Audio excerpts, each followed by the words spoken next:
नमस्कार, मैं हूँ यतेंद्र तिवारी। इस समय जिस स्थान पर हम खड़े हुए हैं वो स्थान बहुत ही महत्वपूर्ण स्थान है और आज का दिन भी बहुत महत्वपूर्ण है। आज है गोपाष्टमी, यानी वो त्योहार जब भगवान श्री कृष्ण ने पहली बार गाय चराना शुरू किया था।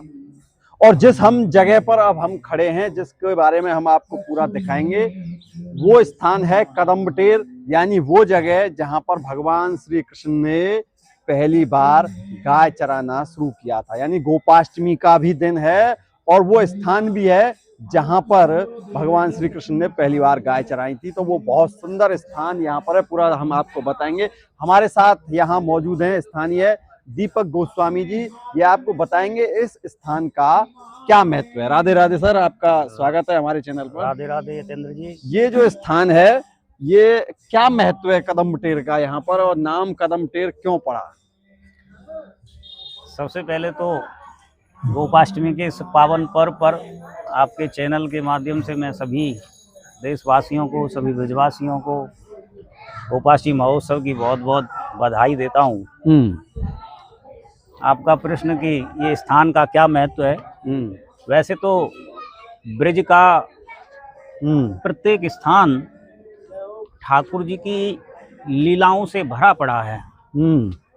और प्रत्येक स्थान, क्योंकि जब भगवान का आगमन द्वापर युग में भौतिक शरीर के रूप से इस भूमि पर हुआ था जी, तो गोलोक धाम का ही एक हिस्सा, गोलोक धाम ही साक्षात रूप में इस ब्रजमंडल में ब्रज के रूप में अवतरित हुआ था। तो यहाँ के जितने स्थान, यहाँ के कुंड, यहाँ के सरोवर, यहाँ के वन या उपवन, सभी जो है वो भगवान के श्री विग्रह ही हैं जी। जैसे क्षीर सागर जो है वो दूध दही के रूप में प्रकट हुआ। ये जितने भी काम क्रोध आदि लोभ हैं, ये सब राक्षसों के रूप में यहाँ प्रकट हुए जी। भगवान की बंसी जो है रुद्र के रूप में, भगवान शंकर के रूप में प्रकट हुई। अच्छा। शेष जो हैं वो यहाँ भगवान के बड़े भाई बलराम जी के रूप में प्रकट हुए। लक्ष्मी जी साक्षात श्री राधा जी के रूप में प्रकट हुई। भगवान के वाहन जो गरुण थे वो बहुत बढ़िया बनी, मैया के कैदी बहुत अच्छी बनी। ब्रह्मांड जो वहाँ वन है उसके रूप में प्रकट हुए जी। तो ये जितने स्थान आप देख रहे हैं ये भगवान के ही श्री विग्रह हैं। टेर कदम जो है वो दो रूपों से मुख्य रूप से प्रसिद्ध है, उसको हम जान सकते हैं जी। एक तो ये रूप गोस्वामी की भजन स्थली है। अच्छा। यहाँ रूप गोस्वामी हुए, उन्होंने यहाँ साधना संपन्नता अपनी की और उनको श्री किशोरी जी का दर्शन इस स्थान पर हुआ। क्या कथा है रूप गोस्वामी जी की? रूप गोस्वामी और सनातन गोस्वामी दो भाई थे। कौन थे ये? ये बंगाल के संत थे और यहाँ उन्होंने अपना पूरा जीवन जो है चैतन्य महाप्रभु जी के, चैतन्य महाप्रभु परंपरा से, तो उन्होंने अपना पूरा जीवन जो है वो श्री किशोरी जी और श्री कृष्ण के लिए समर्पित किया। तो उनके जो भाई थे वो यहाँ पावन सरोवर पर वो साधना किया करते थे, दोनों ही खास भाई थे। लेकिन उनका मिलना भी बहुत कम होता था, वो अपना साधना में रहते थे, शाम को भिक्षा करते थे। अच्छा। एक बार उनके भाई की इच्छा हुई कि मैं अपने भाई से मिल के आऊं। तो सनातन जो है पावन सरोवर से चले और घूमते घूमते चलते चलते जी इस टेर कदम पर आ गए। अच्छा, इसका नाम टेर कदम है जिस जगह पे हम अब हैं, जिस चल रहे हैं, स्थान पर आप जिस जहाँ पर गाय जी चराई थी जी वो टेर कदम। जी जी मैंने कहा ना, ये स्थान जो है दो कारणों से है। एक तो ये भगवान श्री कृष्ण की प्रथम गौचारण स्थली है, यानी भगवान कृष्ण ने जब अपना एडमिशन गाय चराने के लिए उनका हुआ है तो फर्स्ट डे जो है जिस जगह आए हैं वो ये है उनका। LKG यहाँ से शुरू होती है उनका। तो क्योंकि ये गांव से बिल्कुल नजदीक स्थान है, तो यशोदा जी ने जब उनको कहा कि गाय चराने के लिए मुहूर्त जो निकाला गया, तो पहला दिन होता है जैसे बच्चे के लिए सामान्यतः कह देते हैं भैया आज इसको थोड़ी देर विद्यालय में रखना, उसी भाव से यशोदा जी ने, जो कि भगवान कृष्ण बहुत छोटे थे, उनकी ब्रज की सारी लीलाएं जो है मतलब ऐसे कहें ग्वारियाओं की मंडली में बिल्कुल बिल्कुल नर्सरी की, हाँ जी जी जी तो वो इस स्थान पर लाए, तो ये उनकी गाय चराने के लिए तो प्रथम गौचारण स्थान है। हाँ। दूसरा, ये रूप गोस्वामी की भजन स्थली है, तो मैं उसी के बारे में आपको विस्तार से बता रहा था। तो एक बार सनातन जो उनके बड़े भाई थे वो यहाँ उनसे मिलने आए, तो रूप गोस्वामी उन्हें देख के बड़े प्रसन्न हुए कि आज मेरे भाई आए हैं। बिठाया, सम्मान किया, और क्योंकि साधना संपन्न थे तो बातें आध्यात्मिक होनी थी, ठाकुर जी की होनी थी, पारलौकिक होनी थी। तो उनको बैठे बात कर रहे थे, तो सत्संग करते करते उनके हृदय में एक कामना उठी कि यदि आज मेरे पास कुछ होता, क्योंकि वो स्वयं तो भिक्षा ही मांगते थे, यदि मेरे पास कुछ होता तो आज मैं अपने भाई को खीर बना के खिलाता। ऐसा उनका एक भाव था। लेकिन क्योंकि उसके पास में कुछ था नहीं, तो उस कामना को वो अपने हृदय में रखे रहे और सत्संग चलता रहा। थोड़ी देर बाद देखते हैं कि एक छोटी बिटिया जो है, बहुत ही छोटी, और वो वहां आती है और उनके वार्तालाप के मध्य में दूर से देख करके खड़ी हो जाती है। बाबा का ध्यान गया तो बोले बाबा बाबा, बोले हाँ बेटी बताओ। बोले माँ ने दूध भेजा है। तो बोले बेटा रख दो, रख दो। वो ऐसा कह के अपने फिर वार्तालाप में तल्लीन हो गए, और वो बिटिया वहीं खड़ी रही। थोड़ी देर बाद बोलती है, बोले बाबा, बोले हाँ। बोले माँ ने शक्कर भी भेजी है। बोले हाँ बेटा, ये भी रख दे, ये भी रख दे। फिर वो अपने वार्ता में लग गए। थोड़ी देर बाद वो बिटिया वहीं खड़ी रही। थोड़ी देर बाद बोलती है बाबा बाबा, बोले हाँ। माँ ने चावल भी भेजे हैं। बोले हाँ बेटा, तू चावल भी रख दे। अच्छा, तू चावल भी रख दे। और फिर अपनी वार्ता में लग गए। थोड़ी देर बाद पुनः वो बिटिया बोलती है, बोले बाबा, बोले हम खीर बना दें। तो बाबा बोले हाँ बेटा, तू खीर बना दे। तो यहाँ उस बिटिया ने जो है वो खीर बनाई, और खीर बना करके एक पात्र में रख दी। बोले बाबा, हमने ये सब बना दिया है, आप जो है प्रसाद पा लेना, प्रसाद पा लेना। तो जब वो बिटिया ऐसा कह के चली गई, तो जब रूप गोस्वामी ने वो खीर का प्रसाद जो है अपने भाई को दिया, सनातन जी को दिया, और उसके बाद जब स्वयं उसको आरोग गया, तो सुध बुध भूल गए और सोचने लगे ऐसी खीर तो, ऐसा दिव्य स्वाद तो मैंने कभी जीवन में चखा नहीं, ये कोई साधारण खीर तो लगती नहीं है। तो ध्यान मग्न होके बैठ गए, क्योंकि साधना संपन्न व्यक्ति थे। तो देखा, अरे अरे, आंखों में अश्रु, ये तो साक्षात राधा जी। सनातन पूछने लगे क्या हुआ रूप? तो बोले भैया, आज तो हमने किशोरी जी को कष्ट दे दिया। हमारी ही कामना की पूर्ति करने के लिए यहाँ किशोरी जी को आना पड़ा। प्रसन्न भी थे कि आज मुझे उनकी किशोरी जी के दर्शन हो गए, और दुखी भी थे कि आज मेरे हृदय में ये कामना क्यों प्रकट हो गई। मेरे हृदय में ये कामना प्रकट होने से पहले मेरा शरीर क्यों नहीं भस्म हो गया, कि मेरी कामना ऐसी उठी कि राधा जी को आना पड़ा, कि राधा जी को मेरी कामना की पूर्ति करने के लिए यहाँ आना पड़ा। तो ये स्थान देखिए, उनकी साधना का स्तर देखिए कि भगवान इस प्रतीक्षा में खड़े हैं। किशोरी जी देखिए, ऐसे स्थान बहुत हैं यहाँ जहाँ कृष्ण ने सबको दर्शन दिया हो, लेकिन ऐसे स्थान ब्रज में बहुत गिने चुने हैं जहाँ राधा जी किसी के लिए गए हों, जहाँ राधा जी किसी के लिए गई हों। तो इस बात से ज्यादा प्रसन्न थे कि मुझे राधा जी का दर्शन हुआ, लेकिन दुखी इसलिए थे कि आज मेरी वजह से किशोरी जी, हमारी आराध्या को कष्ट हुआ। तो इनका साधना का स्तर देखिए कि भगवान इस प्रतीक्षा में है, किशोरी जी इस प्रतीक्षा में हैं कि बस इनके मुंह से कुछ ऐसी कामना निकल जाए। ये तो कामनाओं को रहित होकर के, कामनाओं को छोड़ करके यहाँ रूप गोस्वामी भजन कर रहे थे। तो ये इसलिए एक सिद्ध स्थान है, एक दिव्य स्थान है कि यहाँ रूप गोस्वामी को राधा जी का दर्शन हुआ। तो काफी रमणीक यहाँ पर इस स्थान को बना रखा है।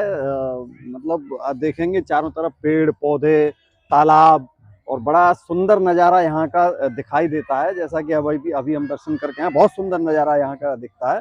तो ये पेड़ पौधों से, और इसकी और क्या खासियत है इस स्थान? देखिए, सुंदरता तो जो स्थान भगवान की जन्मभूमि है, ये ब्रज जो है वो भगवान की जन्मभूमि है। और जननी जन्मभूमस्य स्वर्गादपि गरीयते। तो जो जन्मभूमि है वो स्वर्ग से भी ज्यादा प्रिय होती है एक सामान्य जन के लिए भी। तो ये तो अनंत कोट ब्रह्मांड नायक की जन्मभूमि है। और ये स्थान केवल टेर कदम ही नहीं, आप ब्रज के किसी वन में जाओ, किसी उपवन में जाओ, आप कोकला वन में चले जाओ, आप भांडीर वन में चले जाओ, आप वृंदावन के निधि वन में चले जाओ, ये 12 वनों में से किसी में चले जाओ, वो सब वृक्षों की लता पताओं से आच्छादित हैं। वो बात अलग है कि वर्तमान समय का एक प्रभाव है, और वो जो कदम है, ताल तमाल हैं, उनके वृक्षों का स्थान इन करीलों ने ले लिया है, समय का स्थान है। क्योंकि ये सारी लीलाएं भगवान की द्वापर युगीन थी। तो कली काल हमने कहा ना, जितने अवगुण थे, काम क्रोध लोभ, ये सब जो है ये राक्षसों के रूप में भगवान के सामने आए थे। अच्छा। यही थे। हाँ। तो ये कोई भाई जो राक्षस होकर के भगवान के सम्मुख आ रहा है, तो वो भी तो असाधारण होगा ना। हाँ बिल्कुल, इसमें क्या है, जिसको मानने के लिए स्वयं भगवान का स्पर्श हो रहा है, तो वो असाधारण तो थे नहीं। बिल्कुल। तो ये सभी अवगुण जो हैं वो राक्षसों के रूप में प्रकट हुए थे। भगवान ने दूध दही इतना क्यों प्रिय था? क्योंकि उनके ही गोलोक धाम। तो यहाँ की जितने वन, उपवन, वृक्ष, लता, ये साधारण नहीं है, ये सब भी महान संत हैं। ये सब तपस्या कर करके जो है यहाँ बने। कोटि मुक्त सुख होत जब गोखरू लग गढ़ पायन। ब्रज का कांटा भी जब लगता है तो करोड़ों मोतियों के मिलने के बराबर सुख प्राप्त होता है। ये बहुत बड़ी बात आपने कही है। करोड़ों, क्योंकि ऐसी कामनाएं हमारे रसिकों ने की हैं। ऐसी कामना जो है, जो पशु पक्षी भी, मतलब रसखान जी ने ऐसा कहा है, जो हो तो वही गिर को, जो अगर पत्थर भी पुरंदर धारण, जो खग हो तो बसेरो करो मिल कालिंदी कुल कदम की डार। कि अगर यहाँ पशु पक्षी भी प्रभु हमको बना रहे हैं, या बस इसका इतना अवश्य समझते हो आप हमको, तो पक्षी बना देता। लेकिन कहाँ पर? यमुना जी के किनारे पर। आप सुने, अगर हो तो वही रसखान बसो ब्रज गोकुल गांव के ग्वारन। अगर आप हमको इस स्तर का समझते हैं कि हमको मनुष्य बनाने लायक आप समझते हैं, मानुष हो तो वही रसखान बसो ब्रज गोकुल गांव के ग्वारन, तो आप हमको ब्रज में किसी गांव में जो है हमको मनुष्य बना देना। जो मानुष हो तो वही रसखान बसो ब्रज गोकुल गांव के ग्वारन। जो पशु हो तो चरो नित। और यदि आप हमें उस स्तर का नहीं समझते हैं तो हमको पशु पक्षी कुछ बना देना, पशु बना देना। लेकिन कहाँ? चरो नित नंद की धेनु मझारन। आप हमको नंद बाबा के खिरक में गैया बना देना।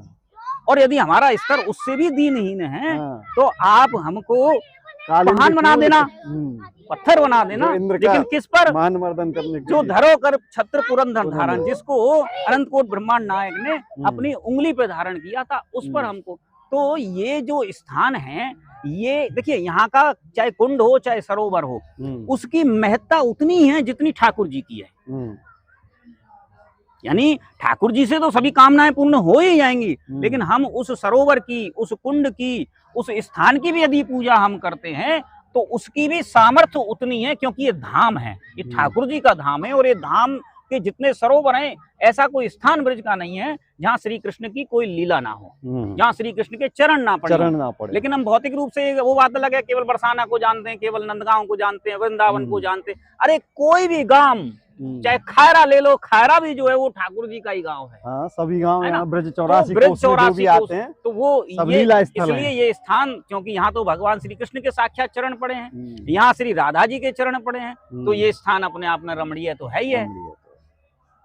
तो अभी जब बाबा बता रहे थे कि ये स्थान कदम्ब टेर है, और कदम्ब टेर का मतलब मैं आपको बताता हूँ कि क्या है। कदम्ब पहले बताते हैं, द्वापर काल में जब भगवान श्री कृष्ण गाय चराते थे, जब अवतरित हुए थे, उस समय इस स्थान पर बहुत कदम के पेड़ों की संख्या थी, मतलब बहुत सारे कदम के पेड़ थे।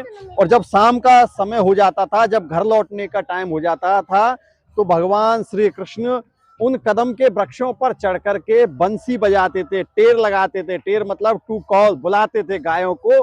कदम चढ़ कान बुलावत गैया, कारी कामर धौरी धूसर, अब घर कूं बगदैया। कदम के पेड़ पर चढ़ करके कृष्णा जो है बंसी बजाते थे, गायों को बुलाते थे कि काली, कांवर, कांवरी, सांवरी, सफेद, धौरी, जो भी गाय हैं सब, वो सब गाय एकत्रित हो जाइए, अब घर को वापस लौटने का समय हो गया है। तो आज इत्तेफाकन जो है गोपाष्टमी का दिन है, यानी वो दिन जो भगवान श्री कृष्ण ने जिस दिन गर्गाचार्य जी के परामर्श से और गाय चराने का जो मुहूर्त निकाला था, भगवान श्री कृष्ण ने गाय चराना शुरू किया था इसी स्थान से। तो आप देख सकते हैं वहां पर जो है ये आज गोपाष्टमी के दिन उस लीला को दोबारा से जीवंत किया जा रहा है। ये पारंपरिक लीला है। यहाँ सैकड़ों वर्षों से नंदगांव के जो गोस्वामी समाज के लोग हैं वो यहाँ पर आते हैं और अपना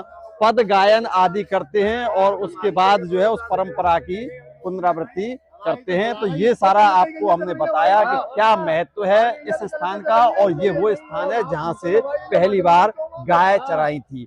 दोस्तों ये वीडियो आपको कैसी लगी कमेंट बॉक्स में हमें जरूर बताना। और ये स्थान जो है मथुरा जिले के नंदगांव में कदम टेर नाम का स्थान है, जहां पर भगवान श्री कृष्ण ने पहली बार गाय चराई। जय श्री राम।